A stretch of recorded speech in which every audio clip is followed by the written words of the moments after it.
And Deanna, you're live. Hola, buenos dias, and thank you for being here with us today. My name is Diana Trujillo, and any other day, I work at NASA JPL as one of the mission leads for the Perseverance mission. But today, I have the honor to welcome you to this event. For the last few weeks, across the NASA family, we continue to celebrate the Hispanic Heritage Month with organizations like NASA en Español, ACE, HOLA, and Amigos Unidos, and many others, where we highlight the Latinx contribution in our quest of exploration.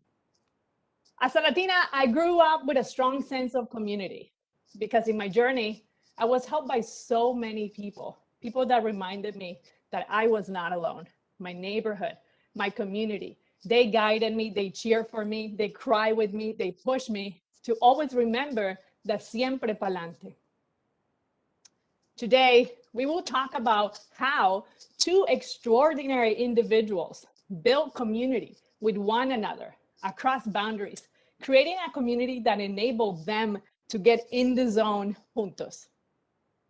I am honored to introduce Dr. Franklin Chan Diaz, the first Latino astronaut who flew 7 times on the space shuttle and today is the CEO of Ad Astra Rocket Company and has the plan to take us to Mars fast. Welcome, Dr. Chan Diaz. Pleasure. Our second guest is our NASA administrator, Bill Nelson, who was in Congress for 30 years and was elected 3 times to the United States Senate, representing the Sunshine State. And on May 3rd, he was sworn in by President Biden as our NASA administrator. Welcome, Administrator Nelson. Muchas gracias. Un gran placer para mí. Igualmente. Well, let's just get to it. Dr. Chan Diaz, you were born in San Jose, Costa Rica, and Administrator Nelson, you were born in Miami, Florida. 2 different paths starting on a different place, which intercepted in 1986 for more than a cafecito. So I have to ask you, Dr. Chan Diaz, do you remember when you met back then Congressman Bill Nelson? I do. I do. We were at the Johnson Space Center. We had been assigned to 61C. There had been a lot of changes in the crew assignments over those months. And we got the word, or I got the word that we were going to have a new crew member, and that was going to be Congressman Bill Nelson from Florida.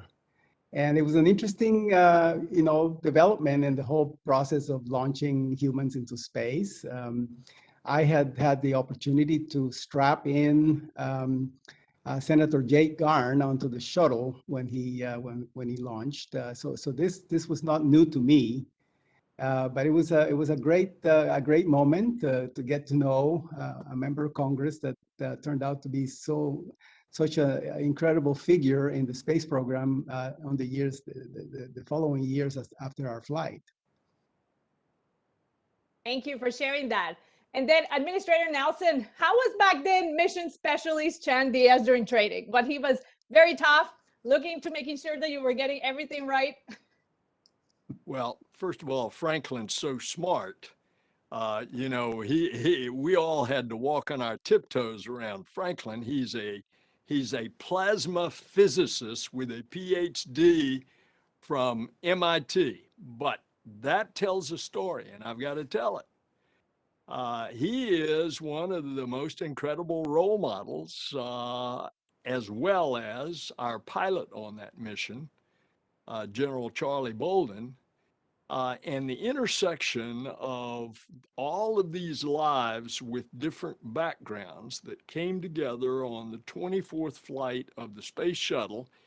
If you had gone to central casting in Los Angeles and asked them to put a crew together, the only lack of diversity on the crew was the fact that we were all male, no female of our 7, but we had a pilot, African-American, who could not get in because of segregation into the Naval Academy, Charlie Bolden.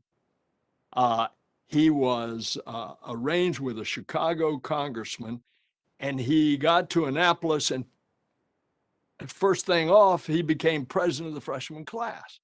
Well, Franklin's path was very similar to that.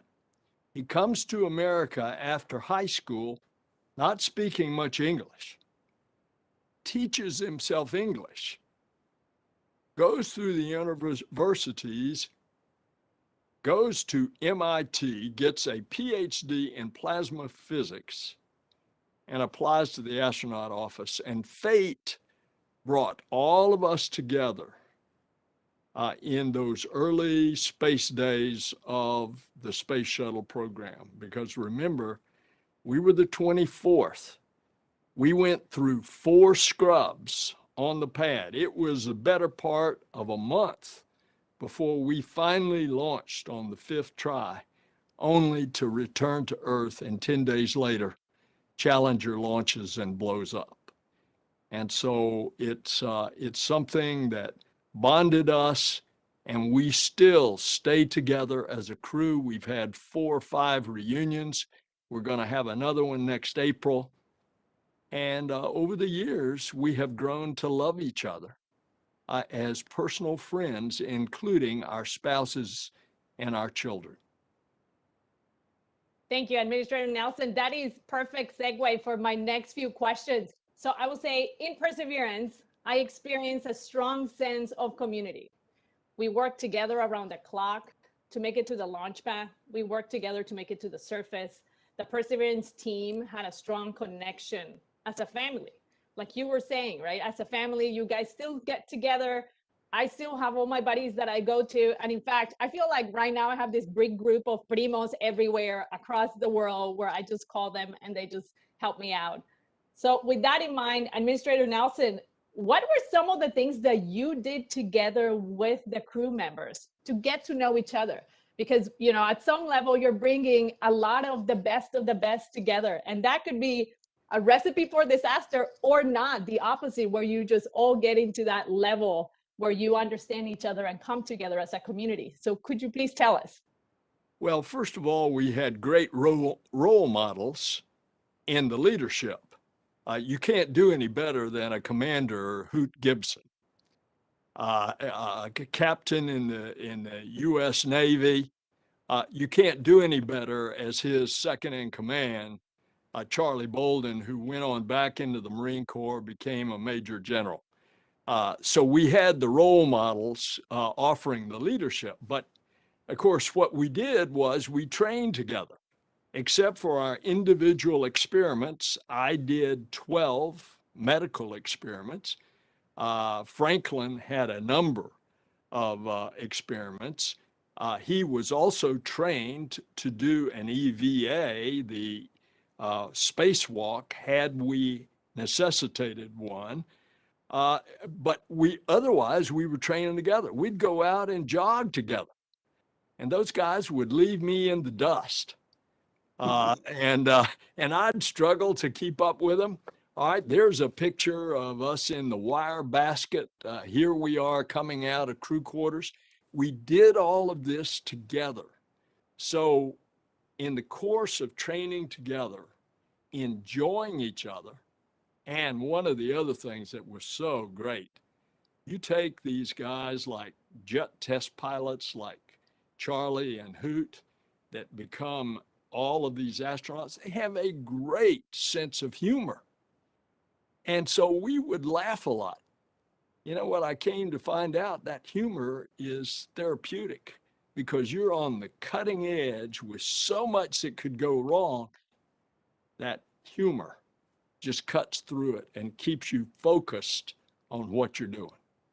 Agree. I couldn't agree more. And I think that Dr. Chandias, if you could expand on the following, you know, I think that there's something to be said about our human connection.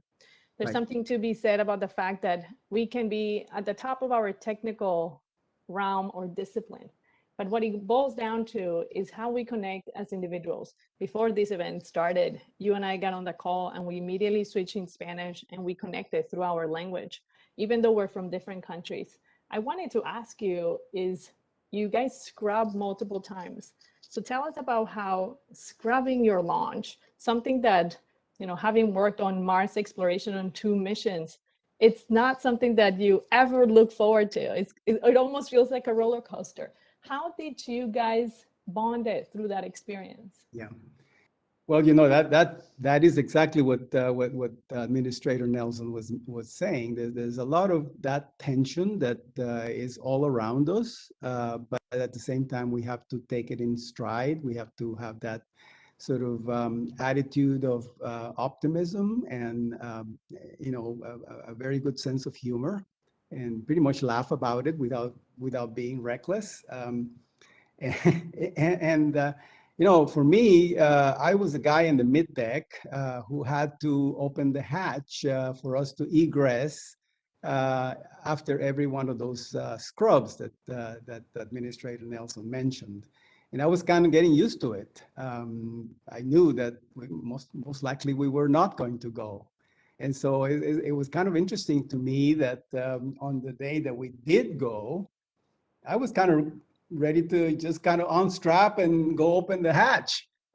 And then I decided that maybe I ought to just kind of hold off on that impulse because, you know, there is a chance that we actually would go, and we did go.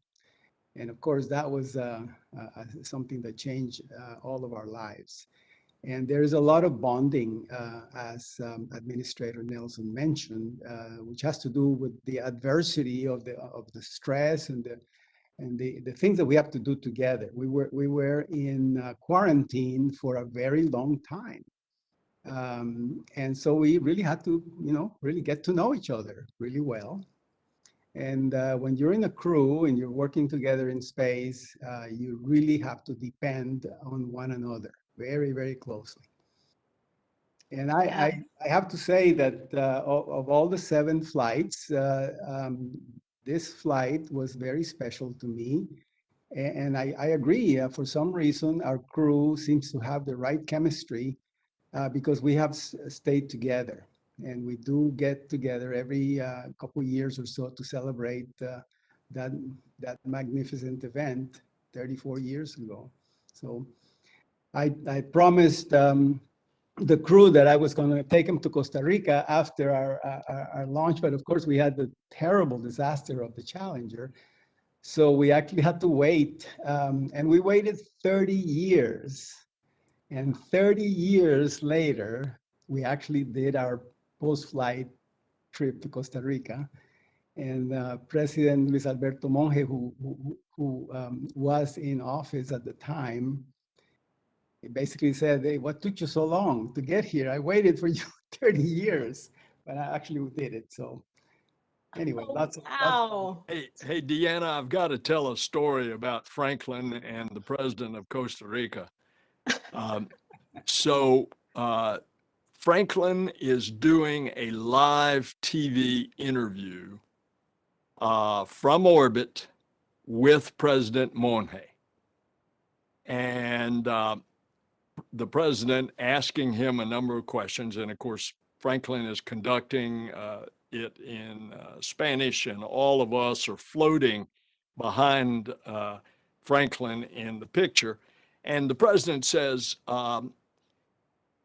someone asked me to ask you, Franklin, what do you eat in space? And it just so happened that on that day, we had opened a package of tortillas, right. and it was stuck to the locker wall. And Franklin reaches over and pulls it into the camera and says, "Mr. President, we eat tortillas in space." And of course, everybody laughed quite heartily in Costa Rica. Yeah, Oh my God, that was perfect. that Perfect setup. was a perfect setup. Oh my goodness. So, Dr. Chen Diaz, this is exactly what I was going to ask you. So, going back to waiting for 30 years, going to Costa Rica, bringing all your crewmates to it. I mean, if they were to come into my house, like my entire family will be there. We would have put arepas and empanadas and everything para que todos coman y vean lo que comemos.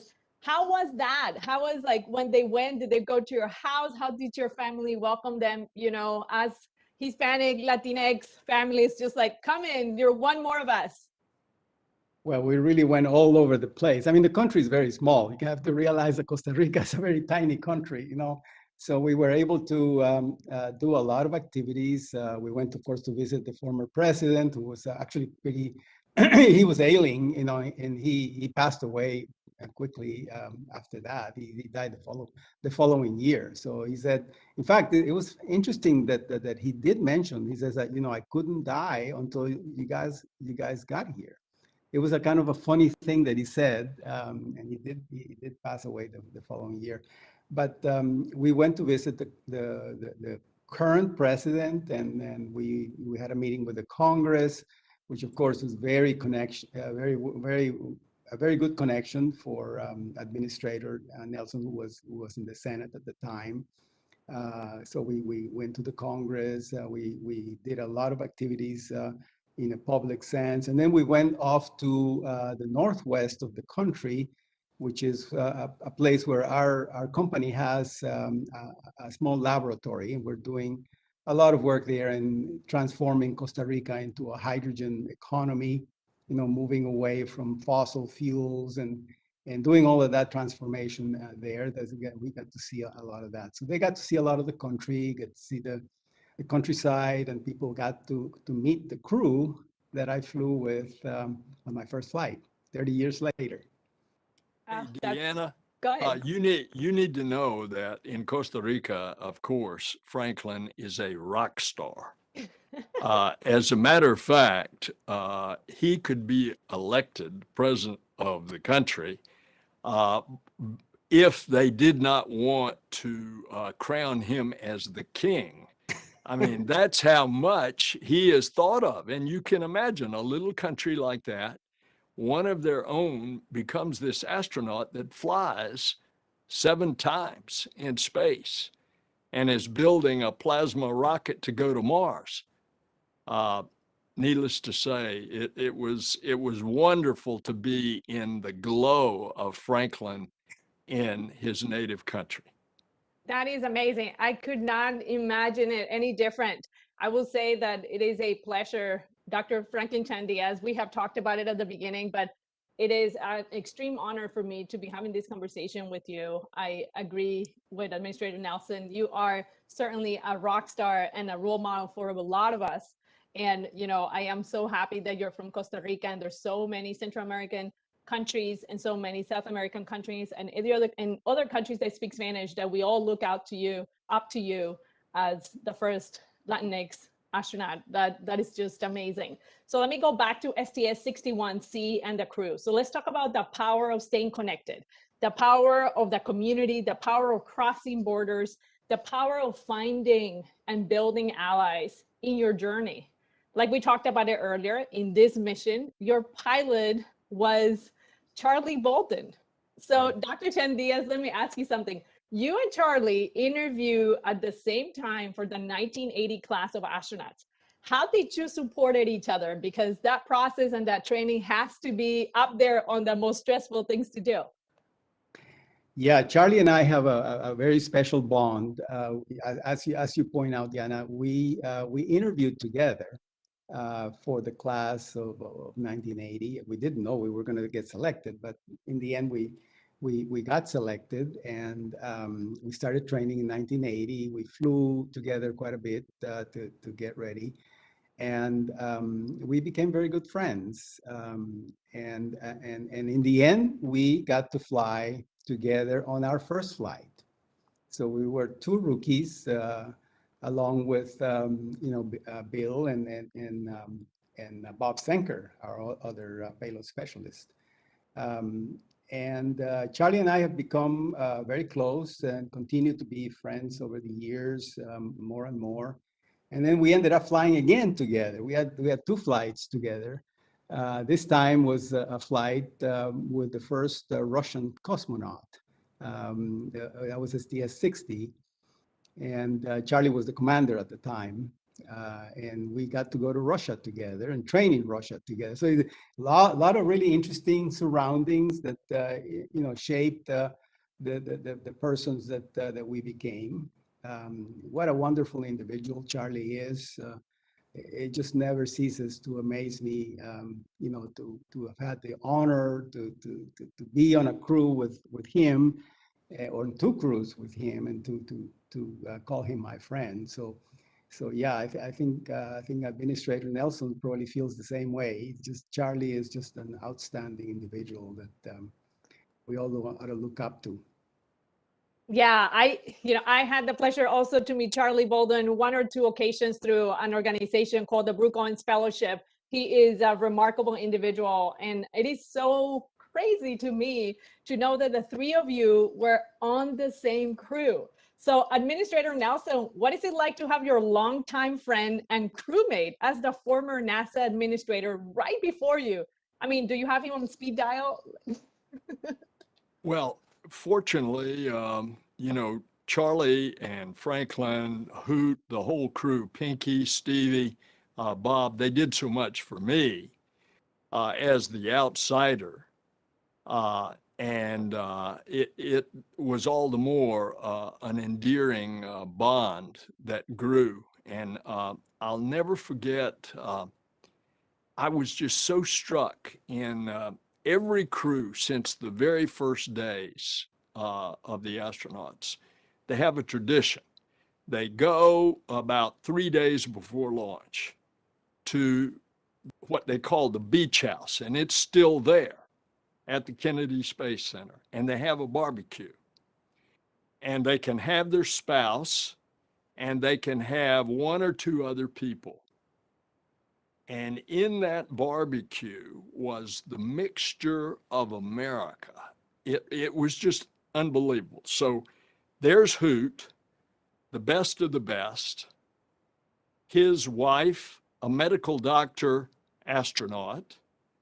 There's Charlie, his wife, Jackie, and his mom, whose grandparents had been slaves. This is just, blowing your mind.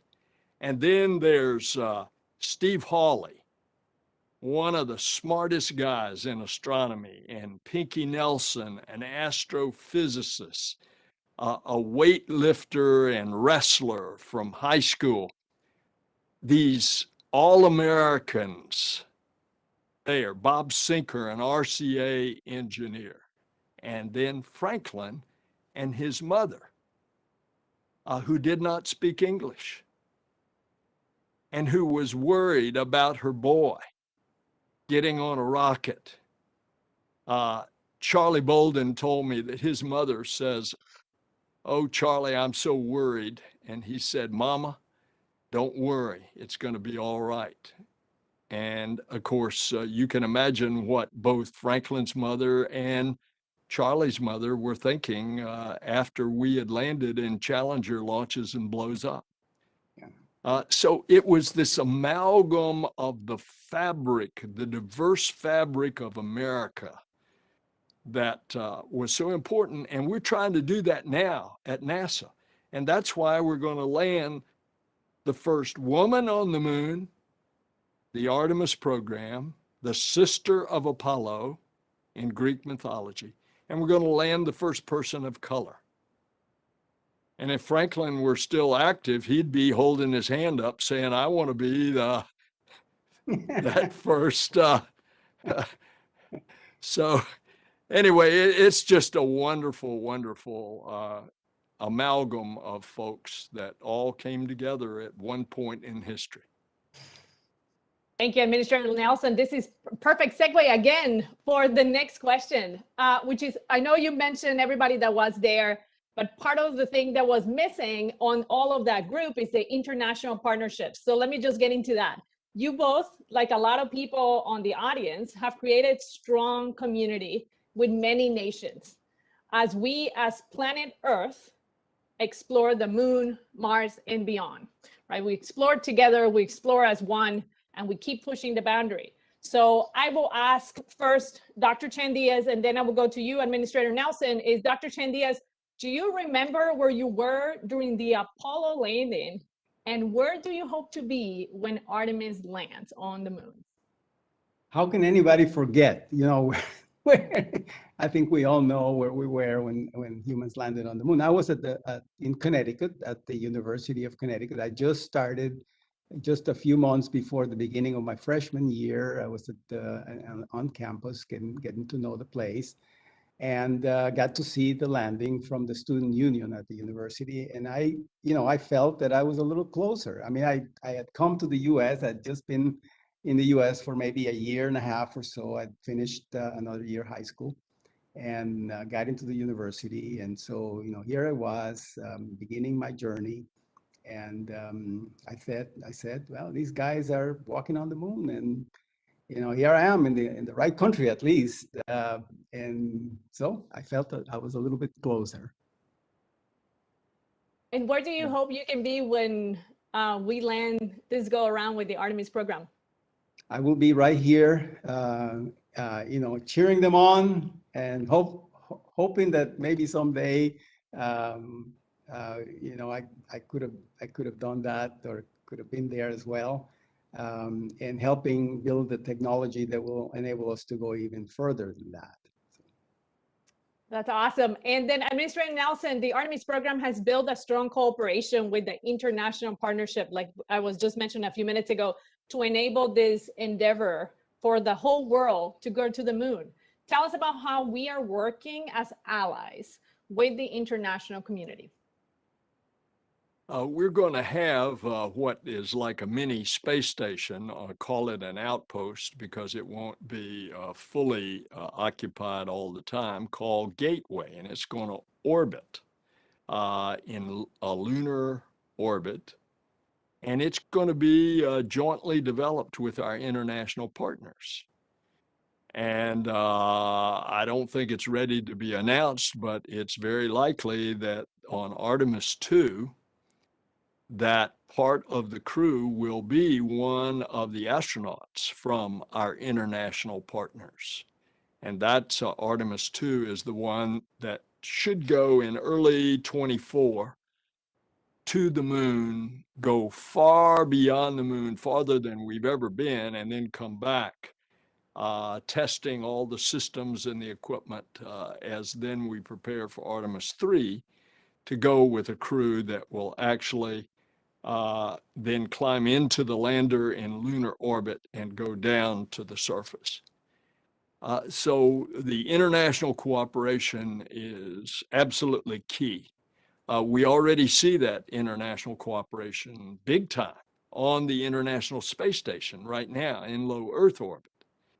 And missions, commercial missions that are going to the moon, landers, in preparation for all the things that we're going to do on the moon, like land on the South Pole, dig around, locate the water, and then eventually turn that into a gas station.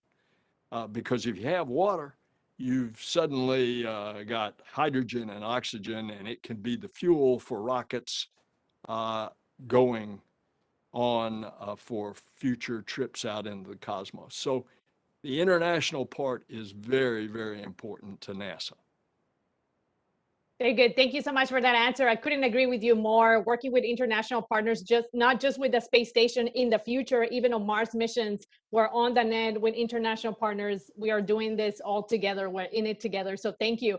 I know we're running out of time. We probably have one more minute, but I will say just very quickly close out here, which is we've seen incredible images of Earth from the space station, incredible images from Earth, from the moon, from the Apollo era, incredible images from Earth, from the surface of Mars taken by rovers like Curiosity. Dr. Franklin Chan-Diaz, I got to give you the last question. What is your hope for the future? Well, we got to go to Mars and beyond, and we got to go fast. We have to develop the technology to transport humans fast. And that's what we're working on. Thank you, Dr. Chan-Diaz. I know that your Ad Astra rocket company is working on that, so I'm looking forward to that. And I think that for me, my hope is that the new generation one day from the surface of Mars can look up to planet Earth and say, tus abuelitos en algún momento vinieron de ese planeta. And to everybody else, Administrator Nelson, thank you so much for joining us. Dr. Chan-Diaz, thank you so much for joining us today. And thank you for tuning in. Un momentito. Vamos a las estrellas. Yes. Así será. Okay, thank you.